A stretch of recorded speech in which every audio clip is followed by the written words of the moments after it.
आज मैं आपसे बात करूंगा। अगर हमने कोई गाड़ी लोन पे खरीद ली, उसकी ईएमआई हम पे नहीं कर पाए तो बैंक या फिर कोई प्राइवेट कंपनी हमारा क्या कर सकती है। सबसे पहले जब भी आप कोई बैंक या फिर कोई प्राइवेट कंपनी से कार लोन लेते हैं, तो आपको जो उनके एलिजिबिलिटी क्राइटेरिया है वो आपको फुलफिल करना होगा, तभी आपको लोन डिसवर्स होगा। जब भी आपको लोन प्रोवाइड किया जाएगा तभी आप एलिजिबल हो लोन लेने के लिए। अगर आप उनकी रिक्वायरमेंट्स को फुलफिल नहीं कर पाते हैं तो आप लोन लेने के लिए एलिजिबल नहीं रहते। अब होता क्या है, जैसे ही कार लोन पे ली जाती है तो उसमें एक डेट फिक्स कर दी जाती है कि भाई इतने तारीख को हमारे उस अकाउंट से ऑटो डेबिट ईएमआई ऑटोमेटिक हो जाएगी। ठीक है, ऑटो डेबिट लग जाता है उसमें। लेकिन वहां पे दो कंडीशन आती हैं। वहां पे क्या आता है, या तो आप इग्नोर कर रहे हैं या फिर आपके अकाउंट में पैसे नहीं है और आप कंपनी या फिर बैंक को बता रहे हैं कि भाई अभी फिलहाल मेरे पास नहीं है, मैं कब तक कर दूंगा। तो दोनों चीजों के बारे में बात करेंगे। पहले हम बात करेंगे अगर ईएमआई इग्नोर कर दी तो क्या होगा। फर्स्ट ईएमआई बाउंस होने के बाद आपसे ज्यादा कुछ भाई पूछताछ नहीं की जाएगी। सिर्फ आपके पास रिमाइंडर कॉल आएगा कि ऐसे ऐसे भाई आपकी ईएमआई बाउंस हो चुकी है और आप उसे अकाउंट में पेमेंट डाल दीजिए, या फिर आप किसी भी मोड से पेमेंट करना चाहते हो तो उसकी ईएमआई आप पे कर दीजिए। फर्स्ट मंथ में सिर्फ ये होगा। और आपसे जो भी बैंक या फिर प्राइवेट कंपनी कोई भी चार्जेस लगाती है वो आपको पे करना होगा। साथ में कुछ ना कुछ इंटरेस्ट लगाएगी, कुछ आपके बाउंस चार्जेस लेट फीस लगा देती है, तो वो आपको साथ ही में पे करना होगा। अगर सेकंड ईएमआई बाउंस हो जाती है, उसके बाद कलेक्शन मैनेजर या फिर कलेक्शन एजेंसी से किसी बंदे का आपके पास कॉल आएगा कि भाई ऐसे ऐसे आपकी दो ईएमआई हो चुकी हैं और दोनों की दोनों बाउंस है, उस पे लेट फीस लगाई जाएगी और इंटरेस्ट चार्जेस लगाया जाएगा और आपसे बोला जाएगा कि इसे पे कर दीजिए। ठीक है, आपको मतलब बोला जाएगा कि ऐसे ऐसे हम घर पे आ जाएंगे या फिर वो कर लेंगे वो कर लेंगे बैक, लेकिन होगा कुछ नहीं। आपसे कलेक्शन मैनेजर और एजेंसी की तरफ से कॉल आएगा, जो मतलब एक तरीके से बोल लेते हैं ना कि वसूली का काम करने वाले कर्मचारियों का आपके पास कॉल आएगा। लेकिन अगर आप उन दोनों को भी भाई इग्नोर कर देते हो, कलेक्शन टीम को भी आप इग्नोर कर देते हो, देन आपके पास आएगा डीएलएन, डिमांड लीगल नोटिस। इसमें लिखा होगा, मतलब ज्यादा कुछ नहीं लिखा होता, इसमें सिर्फ एक तरीके से रिमाइंडर लिखा होता है कि भाई आपकी इस तारीख को ये ईएमआई बाउंस हुई हैं और क्या नाम है, इस पे इतना अमाउंट आपको पे करना है। कुछ उसमें लीगल धमकियां वगैरह भी लगी होती हैं, मतलब आपको डराते धमकाते भी हैं ये लोग। लेकिन ऐसा होता है, आपको लीगल तरीके से भी वो डराएंगे धमकाएंगे नहीं, आपके साथ कुछ भी कर सकते हैं लीगल तरीके से भी। चलो वो बात हम आगे करेंगे, लेकिन सबसे पहले डीएलएन की बात कर लेते हैं। डिमांड लीगल नोटिस आता है, उसमें सिर्फ कुछ रिमाइंडर की बातें लिखी होती हैं कि इतना अमाउंट है, इतने तारीख तक आप पे कर दीजिए, और बाकी कुछ नहीं होता। लेकिन जैसे ही थर्ड ईएमआई 90 दिनों के बाद ईएमआई आपकी बाउंस हो जाती है, फिर आपको घोषित कर दिया जाता है एनपीए के अंदर, नॉन परफॉर्मिंग एसेट। और उसके बाद बैंक जनरेट करता है एक लेटर टू सीज, आपकी गाड़ी को सीज करने के लिए लेटर प्रोवाइड कर देता है कलेक्शन एजेंसी को। मतलब जो भी ये वसूली का काम करते हैं इनको वो प्रोवाइड कर दिया जाता है। उसके बाद आपको कल कॉल आएगी कलेक्शन टीम की तरफ से, और साथ में आपके घर वो विजिट करेंगे कि भाई क्यों, आपकी गाड़ी उठाने के लिए एक तरीके से आ जाएंगे कि हम आपकी गाड़ी उठा लेंगे, ये वो आपको मतलब लीगल धमकियां देंगे। चलो भाई कोई बात नहीं। अब नेक्स्ट स्टेप क्या करेंगे, वो फॉलो जो करेंगे, जब आप किसी भी बैंक या फिर कंपनी से लोन लेते हैं तो वो आपसे ब्लैंक चेक लेते हैं। अब भाई आप बोलोगे, अगर आपने लोन लिया है तो भाई आपको पता होगा कि उसमें जो ऊपर पे का ऑप्शन आता है वहां पे वो अपनी कंपनी या फिर बैंक का नाम लिख देते हैं। जैसे आपने एचडीएफसी से कार लोन लिया तो वहां पे लिख दिया जाएगा एचडीएफसी प्राइवेट लिमिटेड बैंक। तो ऐसे मतलब उसमें अमाउंट नहीं भरते, आपके सिग्नेचर और जिस भी कंपनी या फिर बैंक को पैसा जाना है उस कंपनी का नाम लिख के आपसे सिग्नेचर करा लेंगे। 3 ब्लैंक चेक आपसे लिए जाते हैं। वो फिर कोशिश करेंगे उसमें अमाउंट भर के, जितना अमाउंट बचा है मतलब इंटरेस्ट वगैरह सब कुछ लगा के कि भाई ये बंदा नहीं देने वाला, अभी इसके एक साथ ले लेते हैं। हो सकता है ना कि आपने अपने दूसरे अकाउंट में या फिर मतलब आपको पैसा है लेकिन आप कटवाना नहीं चाह रहे, आपने ऑटो डेबिट वगैरह हटा दिया, तो वो जो ब्लैंक चेक है उसमें अमाउंट भर के बैंक में डिपॉजिट किया जाएगा। अगर डिपॉजिट हुआ तो वो सीधी सी बात है बाउंस होगा, क्योंकि आपके अकाउंटों में पैसे ही नहीं है। पैसे होते तो आप दे सकते हैं, लेकिन बहुत सारे लोग ऐसे भी होते हैं भाई जो होते हुए भी नहीं देते।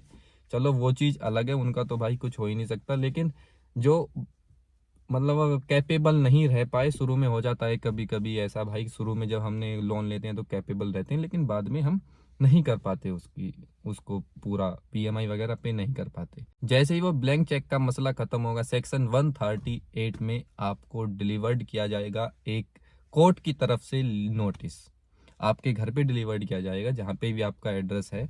और साथ में उस टाइम से बाद आपका जो सिबिल स्कोर होता है वो आपका डाउन होता चला जाएगा। आपको पता होगा कि सिबिल स्कोर होता क्या है। जब भी आप कोई लोन लेते हैं या फिर होम लोन लेते हैं, कार लोन लेते हैं, पर्सनल लोन लेते हैं, तो वो आपके सिबिल स्कोर के बेस पे होता है।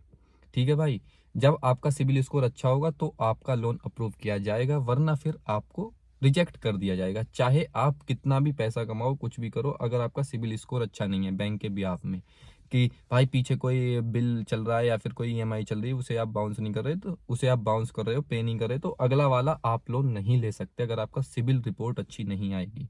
ठीक है भाई, वहां से आपकी ये चीज भी डाउन होती चली जाएगी। अब नेक्स्ट स्टेप वो करेंगे, पुलिस स्टेशन में इन्फॉर्म हो, आपके घर आ जाएंगे सीधे इन्फॉर्म करने के बाद।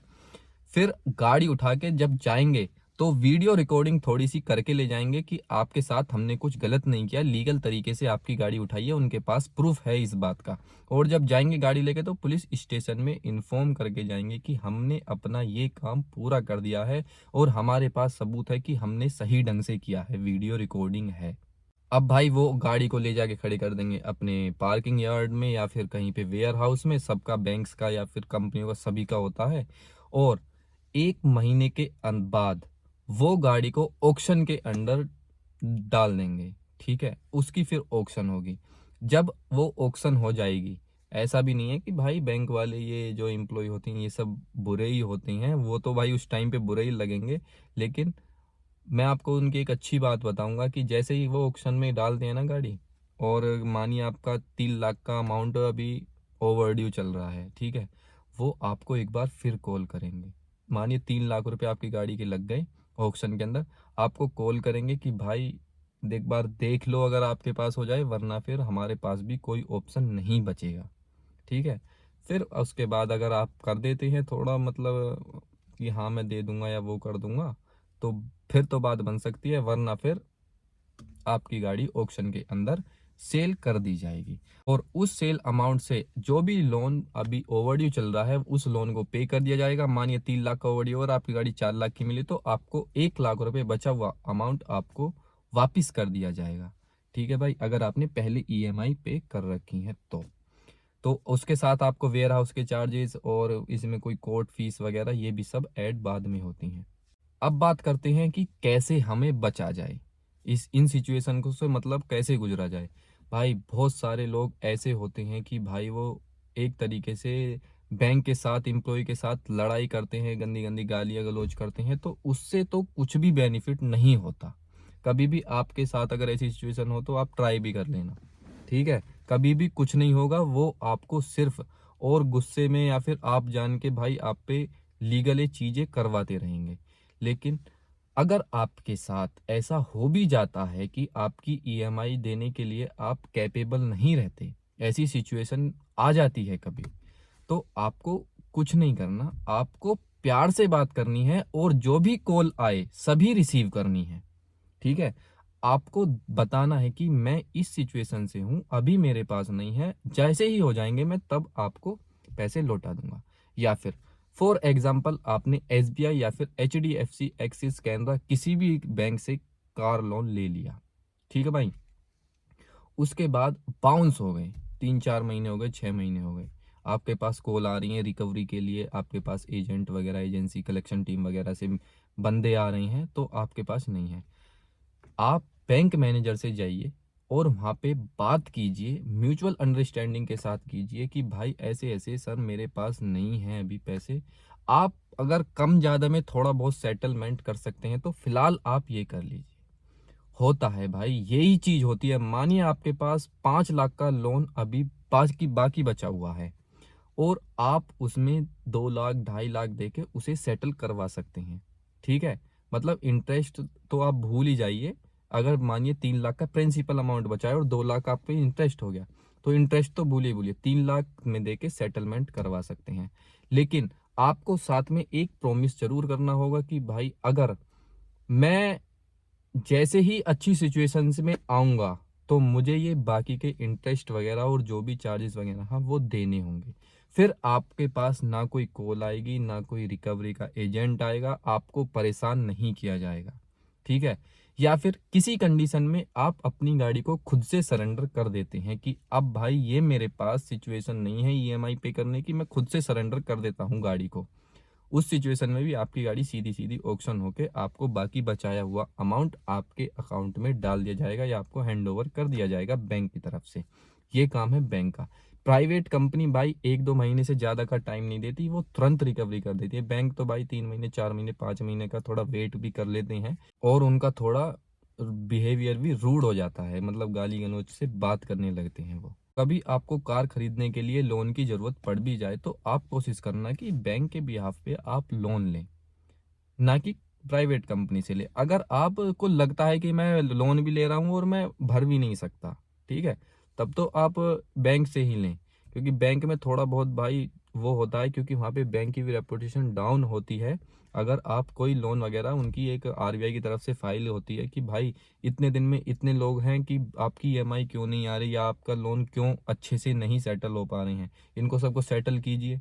तो वो कम ज़्यादा में भाई कर देते हैं, क्योंकि और ये चीज़ पर्सनल लोन में ज़्यादा होती है, क्योंकि पर्सनल लोन अनसिक्योर्ड लोन में आता है, ये सिक्योर्ड लोन होता है कार लोन, क्योंकि आपके पास एसेट है, ठीक है।